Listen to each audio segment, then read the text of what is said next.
Olá, você que fez a avaliação global do terceiro bimestre de Ciências da Natureza, mas especificamente na disciplina de Química, vamos então à correção. Você que, porventura, tenha ficado com alguma dificuldade, alguma dúvida, vamos à correção onde você pode retirar essa dúvida, tá bem? Vamos lá, começando aqui pela questão 16, quando ele diz que muitos átomos se ligam pela necessidade de adquirir estabilidade de gás nobre, atendendo à regra do octeto ou à regra do dueto. Sendo assim, para que átomos de oxigênio e lítio adquiram configuração eletrônica igual à de um gás nobre, é necessário que... Bom, primeiro nós vamos observar o seguinte: o oxigênio, ele pertence ao grupo dos calcogênios. Calcogênio são elementos que têm 6 elétrons na última camada e, portanto, para adquirir a estabilidade de gás nobre, ele precisa ganhar 2 elétrons, certo? Já o lítio é um elemento que pertence ao grupo 1, grupo dos alcalinos. Ele tem, portanto, um elétron no último nível, e para adquirir a estabilidade de gás nobre, ele vai perder um elétron. Então, bom, pronto, temos aqui já a alternativa D. O oxigênio ele recebe 2 elétrons e o lítio, ao contrário, cede um elétron. Gabarito da questão 16, primeira questão de Química, era a letra D.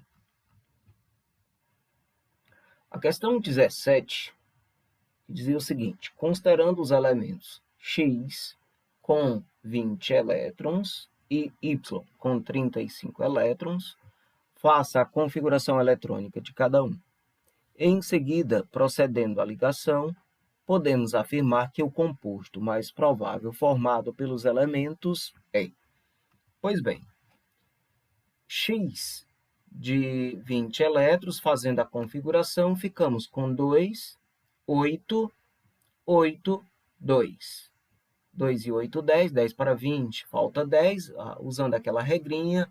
Se ficou mais que 8, menor que 18, deixa 8 e passa a sobra para uma nova camada, então 2, 8, 8, 2. Quem tem 2 elétrons na última camada, a tendência é perder esses 2 elétrons, e nesse caso fica com 2 prótons a mais. Por isso, a carga positiva, 2 prótons a mais que os elementos de carga negativa. Já o elemento Y, de 35 elétrons, distribuindo-os em camadas eletrônicas, fica 2 e 8, 10, 10, 18, então 10 com 18, 28, para 35, 7. Quem tem 7 elétrons na última camada, a tendência é ganhar mais um elétron para ficar com a aparência de gás nobre. Dessa forma, como nós temos um eletropositivo com um eletronegativo, quando se ligam, o eletropositivo vem na frente, vem primeiro, é o caso do X, em seguida o Y. E a valência 2 mais do X passa a ser o índice do outro elemento, o índice do Y. A valência menos 1 virou 1. Como é 1, não precisa ser escrito. Logo, o composto formado aqui é XY2. Vamos ver qual a alternativa. Pronto, letra D. XY2, D de dado, alternativa referente à questão 17. 18. O dióxido de carbono, CO2, é um gás essencial no globo terrestre. Sem a presença desse gás, o globo seria gelado e vazio. Porém, quando ele é inalado em concentração superior, acima de 10%, pode levar o indivíduo à morte por asfixia. Esse gás apresenta a sua molécula um número de ligações covalentes igual a... Então, uma informação ele já deu. Ele apresenta ligações covalentes igual a quantas ligações? Vejamos. CO2 é formado de carbono e 2 oxigênios. O carbono, conforme se conhece lá da tabela periódica, deixa eu ver se eu... Pronto, está aqui, ó, uma tabela periódica. É do grupo 14. Então, ele tem 4 elétrons nessa última camada. Fica 2 e 4. E o oxigênio, aqui do grupo 16, tem 8, então 2, 6. Tem 6 elétrons na última camada. Assim, quem tem 4, no caso aqui o carbono, tende a ganhar mais 4 elétrons para poder completar 8 e ficar parecido com o gás nobre.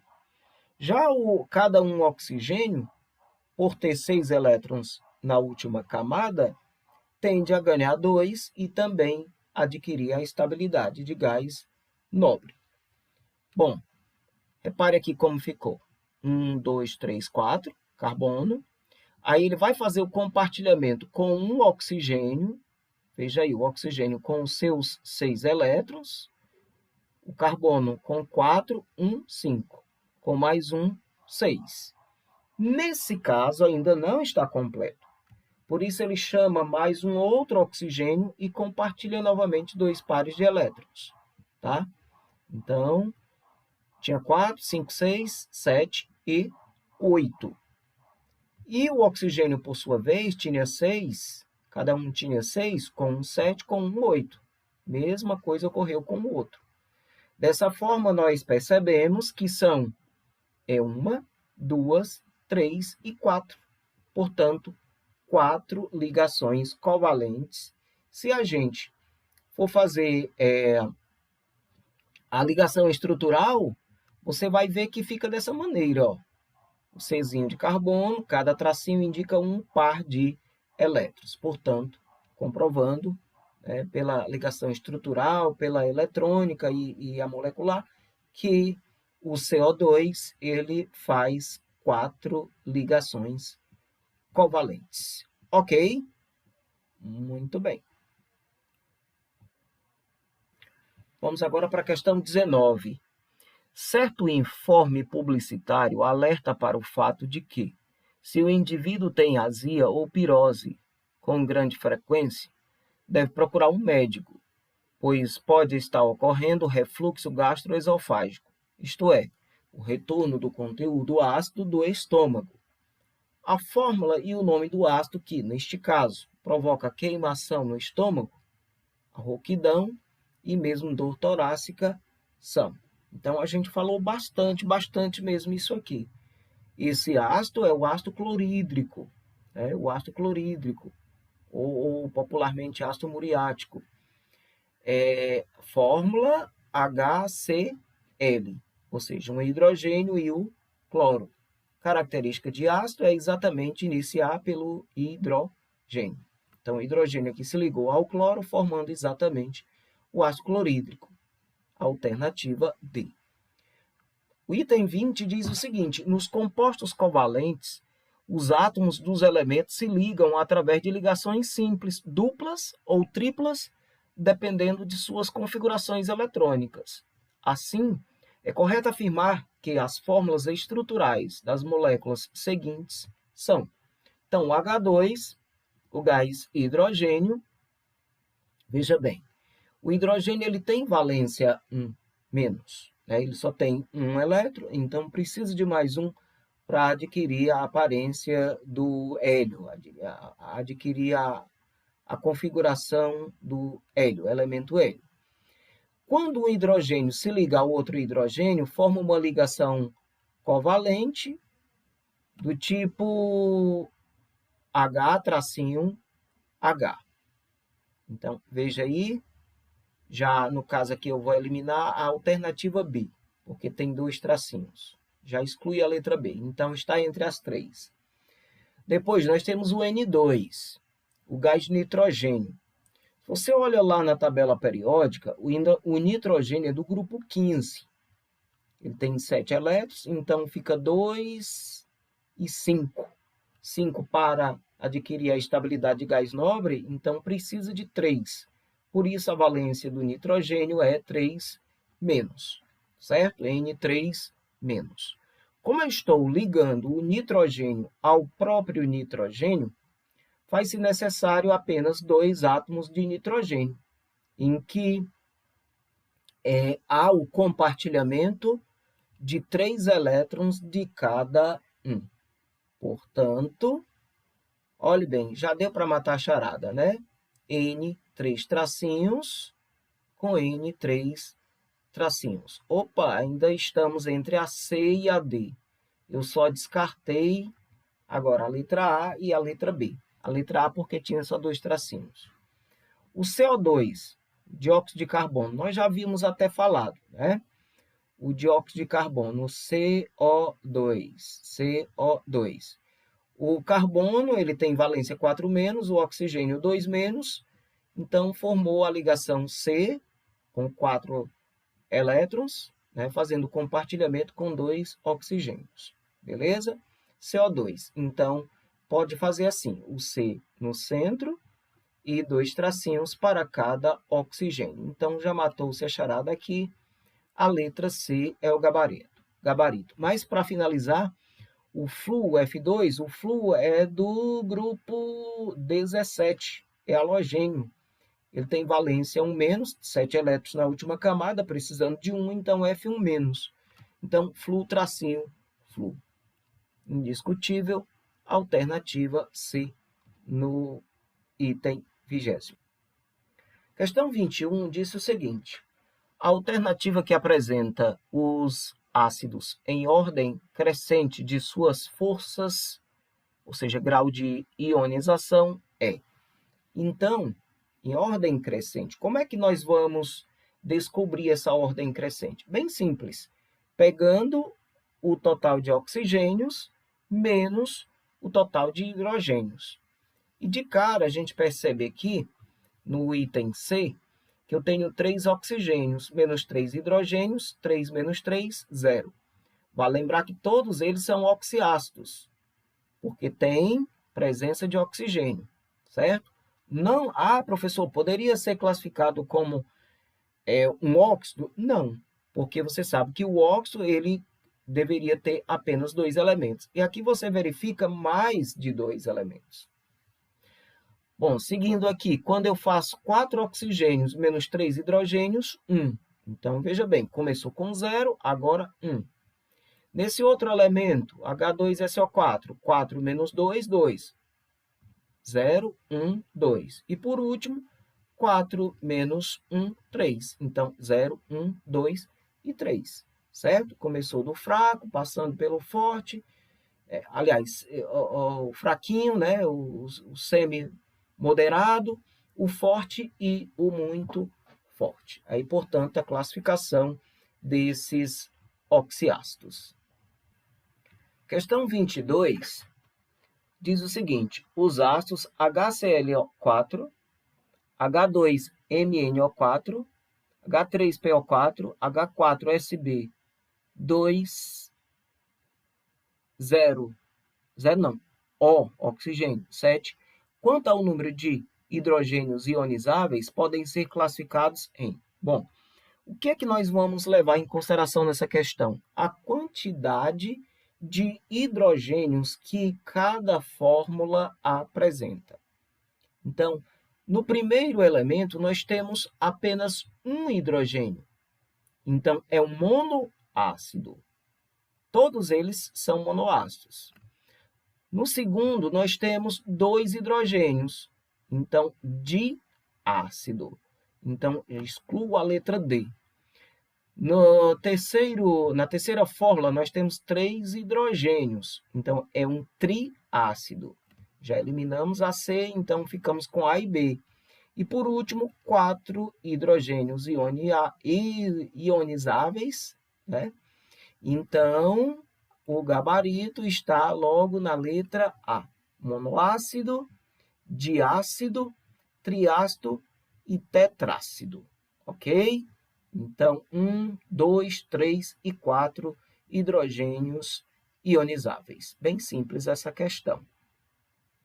A 23 diz o seguinte: com relação aos oxiácidos, sabe-se que ácidos com sufixo -oso apresentam um oxigênio a menos que os terminados em ico.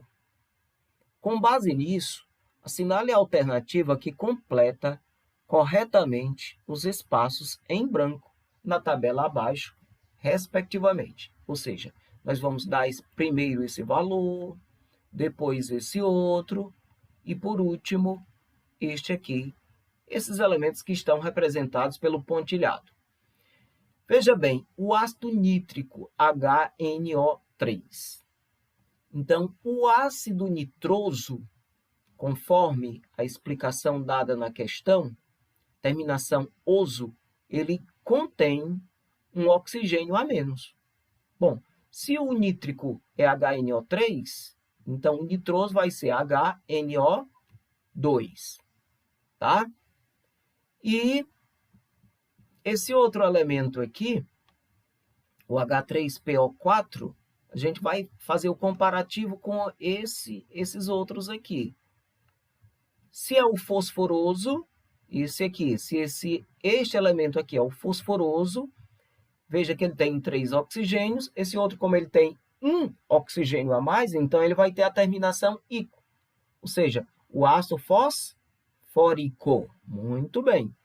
E comparando os dois últimos, reparem novamente, 4 oxigênios, a terminação deve ser ico, e está aqui, o ácido sulfúrico. E o H2SO3, um oxigênio a menos, a terminação deve ser oso, então ácido sulfuroso. Vamos ver qual é a alternativa? Pronto, HNO2, beleza. Ácido fosfórico, isso mesmo. E, por último, o ácido sulfuroso. Gabarito, letra C. A 24ª diz o seguinte: a água da chuva é naturalmente ácida em virtude da presença normal de CO2, dióxido de carbono, na atmosfera, que reage com a água e forma o ácido de fórmula H2CO3, aquoso. No entanto, óxidos de enxofre, como o dióxido de enxofre aqui, o SO2 gasoso, e o de nitrogênio, como o NO2 gasoso, contribuem para elevar ainda mais o pH, o potencial hidrogeniônico da água, né? Porque, ao se combinar com ela, eles reagem e formam os ácidos H2SO3, olha aí, e o HNO3, todos em meio aquoso. Os nomes respectivos dos 3 ácidos mencionados são, portanto, primeiro, o ácido carbônico, o H2CO3, ácido carbônico. Depois, nós temos o ácido sulfuroso, eis aqui o sulfuroso. Por que não é o sulfúrico? Porque para ser sulfúrico, teria que ter um oxigênio a mais. E, por último, o nítrico. Não é o nitroso. Se fosse o nitroso, conforme até a gente já viu no item anterior, seriam 2 oxigênios. Ok? Então, o gabarito da questão 24ª é a letra B. A 25 diz o seguinte: os ácidos são substâncias químicas sempre presentes no cotidiano do homem. Por exemplo, durante a amamentação, era comum usar-se água boricada, solução aquosa que contém ácido bórico, para fazer a asepsia do seio da mãe. Para limpezas mais fortes da casa, emprega-se o ácido muriático, solução aquosa de ácido clorídrico. Nos refrigerantes, encontra-se o ácido carbônico. E no ovo podre, o mau cheiro é devido à presença do ácido sulfídrico. Esses ácidos podem ser representados, respectivamente, pelas seguintes fórmulas moleculares. Então, sem perder tempo, a alternativa letra D. Vamos só comparar aqui. O primeiro elemento, o ácido bórico, a gente até destacou em maiúsculo, o ácido bórico, a fórmula dele, H3BO3. Em seguida vem o ácido clorídrico, olha a fórmula, HCl. Como você já conhece bem o ácido clorídrico, então iria ficar na dúvida ou letra D ou letra A, não é verdade? Depois vem o ácido carbônico. Como a gente viu no item anterior, não dava para perder. O ácido carbônico, H2CO3.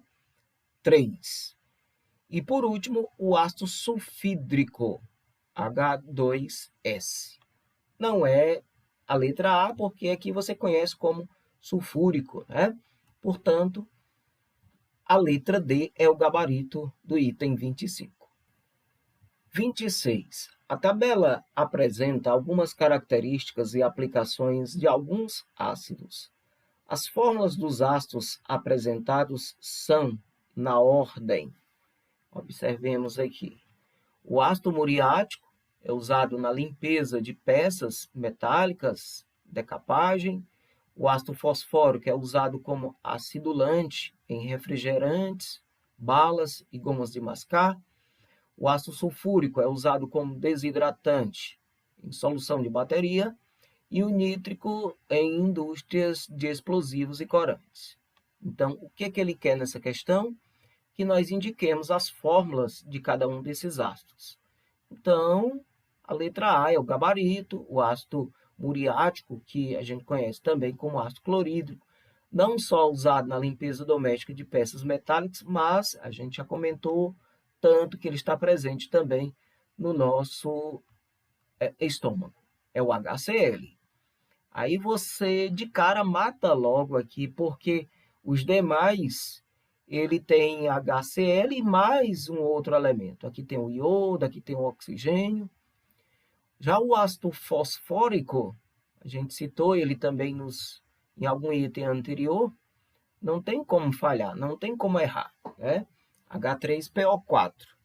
E o sulfúrico, H2SO4. E, por último, o nítrico, H2NO3. Então, questão realmente muito simples, em que as anteriores forçaram a gente a... Se você respondeu corretamente, é óbvio, né? As anteriores, então, certamente não erraria esta. A 27ª diz o seguinte: os ácidos, segundo a teoria de Arrhenius, são compostos moleculares que, ao serem dissolvidos em água, geram íons H+ em meio aquoso. Como é chamado o processo de formação de íons que ocorre quando um ácido é dissolvido em água? Esse processo chama-se de ionização, certo? Sempre que um ácido vai dissolvido em água, vai haver a quebra das moléculas, em que há a liberação de hidrogênio com carga positiva. Ah, professor, quando ele vai formar o composto, o hidrogênio não é eletronegativo? Sim, ele é eletronegativo. Até porque o hidrogênio ele só tem um elétron. Então, ele precisa de mais um para completar dois e assim configurar-se na regra do dueto. Mas, quando esse composto, que contém hidrogênios, entra em contato com a água, se ele for uma substância ácida, o hidrogênio vai sair com H+. Esse processo recebe o nome de ionização. O item 28. Um ácido, ao reagir com uma base, produz água e sal. Bem simples essa questão. Nós, durante as aulas, comentamos, inclusive citamos algumas equações químicas retratando essa reação de neutralização, em que um ácido reage com uma base e vice-versa. A base reage com o ácido, produzindo sempre sal e água. É por isso que eu comentei isso em aula, né? Quando a gente está com uma certa acidez, uma dorzinha no estômago, incômodo, né, por conta de uma substância ácida que ingeriu, como, sei lá, o limão, ou outra coisa qualquer, ácida, então você geralmente vai tomar uma substância básica, o médico geralmente prescreve algo básico, um hidróxido de alumínio, por exemplo, para amenizar a dor. E o resultado disso é a produção, é a transformação desse ácido em água e sal. A penúltima, o ácido cianídrico é o gás de ação venenosa mais rápida que se conhece. Uma concentração de 0,3 miligramas por litro de ar é imediatamente mortal. É o gás usado nos Estados Americanos do Norte, que adotam a pena de morte por câmara de gás. A primeira vítima foi o seu descobridor, Carl Wilhelm Scheele, que morreu ao deixar cair um vidro contendo solução de ácido cianídrico, cuja fórmula molecular é bastante discutido em sala de aula, HCN, o ácido cianídrico. E fechando aqui a nossa correção, a questão 30 diz o seguinte: o ácido que é classificado como oxiácido diácido e é formado por formado por átomos de 3 elementos químicos diferentes é. Então, vejamos bem, o que é um oxiácido? Um oxiácido é um ácido que contém oxigênio. E o que vem a ser um diácido? Um diácido é um ácido que contém 2 hidrogênios ionizáveis. Repare que no item A nós temos 4, no item B é um monoácido, no item D é monoácido também. O único diácido aqui é o da letra C, certo? É oxiácido? Sim. Tem oxigênio? Contém. Tem 2 hidrogênios? Também. É formado por 3 elementos químicos? Sim.